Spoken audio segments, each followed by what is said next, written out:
एकदा हे लादी पाव घरी केले ना परत परत करणारच, गॅरंटी देऊन सांगते। नमस्कार, मी दीपाली, नांदेडकर रेसिपीज या चॅनलवर तुमचं स्वागत आहे। आज आपण परफेक्ट बेकरी स्टाईल लादी पाव घरी कसे बनवायचे ते बघणार आहोत। त्यासाठी मी इथे एक वाटी घेत आहे। वाटीमध्ये मी नॉर्मल गरम अर्धा कप पाणी ॲड करते। हे जास्त गरम पाणी नाहीये, कोमकोम पाणी आहे। त्या पाण्यामध्ये मी 2 टेबलस्पून साखर ॲड करते आणि 2 टेबलस्पून ड्राय ईस्ट ॲड करते आणि एक स्पूनच्या मदतीने छान मिक्स करून घेते, जेणेकरून मध्ये गाठी नाही राहणार। हे बघा, मी छान मिक्स करून घेत आहे आणि मिश्रण की नाही मिक्स केलेलं आपल्याला 10 ते 15 मिनिटांसाठी हे असं झाकण देऊन ठेवायचे। आता मी झाकण देऊन ठेवते आणि 15 मिनिटांनंतर चेक करते। हे बघा, मी 15 मिनिटांनंतर चेक करत आहे। ही वाटी मी साईडला ठेवून देते। मी 2 कप मैदा घेतलेला आहे, चाळणीने चाळून घेतलेला मैदा आहे।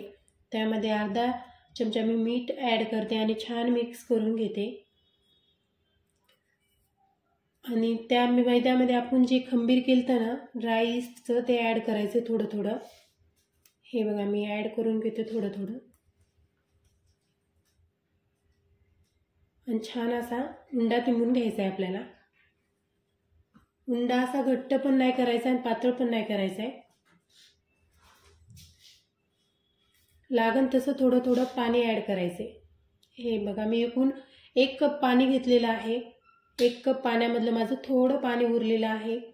आता मी छान उंडा तिंबून घेते। एकदम स्मूथ उंडा तिंबायचा आहे आपल्याला। साधारणतः 15 मिनिट लागतात स्मूथ उंडा करण्यासाठी। मी इन्ग्रेडियंट पूर्ण स्क्रीनवर दिलेले आहेत। हे बघा, मी छान उंडा तिंबून घेत आहे। मी एकूण 3 टेबलस्पून बटर घेतलेलं आहे। थोडं थोडं करून ते पूर्ण बटर ॲड करायचं आहे आपल्याला। हे बघा, छान मी बटर ॲड करत आहे आणि छान असा उंडा तिंबत आहे। परत मी बटर ॲड केले आणि परत उंडा तिंबून घेतले। एकदम स्मूथ असा उंडा करायचा आहे आपल्याला। छान तिंबून घ्यायचा आहे उंडा, जास्त पातळ पण नाही करायचा आणि जास्त घट्ट पण नाही करायचा आहे। हे बघा, खूप स्मूथ उंडा झालाय। आता मी उंडा तिंबलेला का नाही, एक बॉल तयार करायचा आहे आणि एक कढईमध्ये म्हणा कटोऱ्यामध्ये म्हणा आपल्याला 1.5 तासासाठी झाकण देऊन ठेवायचे। मी कढईमध्ये थोडं तेल टाकून घेते। तेल टाकलेल्या कढईमध्ये मी उंडा 1.5 तासासाठी गरम ठिकाणी झाकण देऊन ठेवते आणि 1.5 तासानंतर ते उंडा डबल टिबल होते। हे गरम ठिकाणी उंडा ठेवायचा आहे। हे आता मी उंडा ठेवून देते आणि एक टीन घेते। ज्या टीनमध्ये मी जे पाव करणार आहे ना, त्या टीनमध्ये थोडं तेल टाकते आणि ब्रशनी छान ग्रीस करून घेते आणि त्यावर थोडं पीठ स्प्रेड करायचे आणि एक्स्ट्राचं पीठ की नाही बाहेर काढून टाकायचं। मी आता हे पीठ लावून घेते। एक्स्ट्राचं पीठ मी बाहेर काढून घेते, म्हणजे जास्त पावला पीठ नाही लागणार। हे 1.5 तासानंतर उंडा खूप फुललेला आहे, खूप स्मूथ उंडा झालाय। परफेक्ट लादी पाव घरी बनतात आपले। आता बाहेरून आणायची गरजच नाही। आता मी थोडं तेल टाकून घेतले आणि स्पंज करून घेतले। आता मी ही कढईतून उंडा बाहेर काढते। हे बघा, खूप छान उंडा झालाय, स्मूथ झालाय। थोडा मी मैदा टाकते आणि एक रोल तयार करून घेते। हे मी रोल तयार करून घेत आहे आणि हा रोल आपल्याला की नाही चाकूच्या मदतीने की नाही असे छोटे छोटे कट करायचे, बॉल तयार करायचे आपल्याला। तुमच्या साईजनुसार कट करू शकता, छोटे मोठे।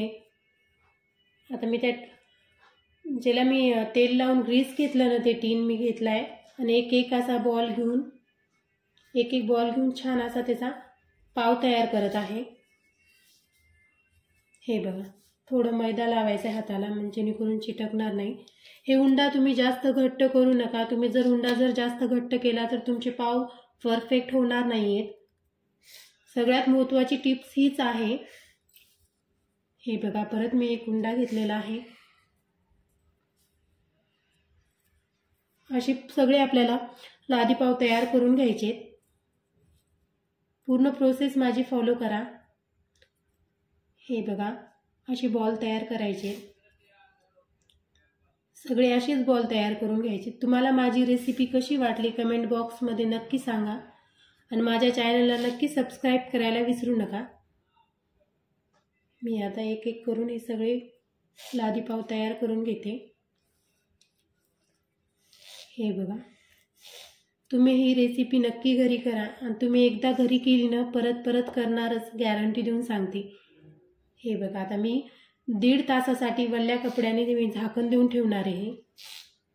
आता मी त्यासाठी की नाही हे पाव की नाही मी ओटीजी मध्ये करणार आहे। मी ओटीजी प्रीहीट करून घ्यायले।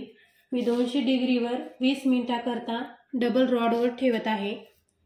हे बघा, 1.5 तासानंतर खूप छान फुललेत असे पाव। आता त्याला मी मिल्क वॉश करते। मी थोडं दूध घेतले आणि ब्रशने पूर्ण दूध लावून घेतले। आता मला कंप्लीट 20 मिनिट लागले ओटीजी मध्ये। कलर पण खूप छान आलाय। आता मी त्यावर थोडं बटर लावून घेते। बटर लावून आपल्याला परत 15 मिनिटाकरता वल्ल्या कपड्याने झाकण देऊन ठेवायचे। आता मी 15 मिनिटांनंतर चेक करते। हे बघा किती छान पाव आले। तुम्हाला माझी रेसिपी कशी वाटली कमेंट बॉक्समध्ये नक्की सांगा। अशा नवनवीन रेसिपी बघण्यासाठी नांदेडकर रेसिपीला नक्की फॉलो करा। माझ्या जर चॅनलवर तुम्ही नवीन असाल तर प्लीज माझ्या चॅनलला नक्की सबस्क्राईब करा। धन्यवाद।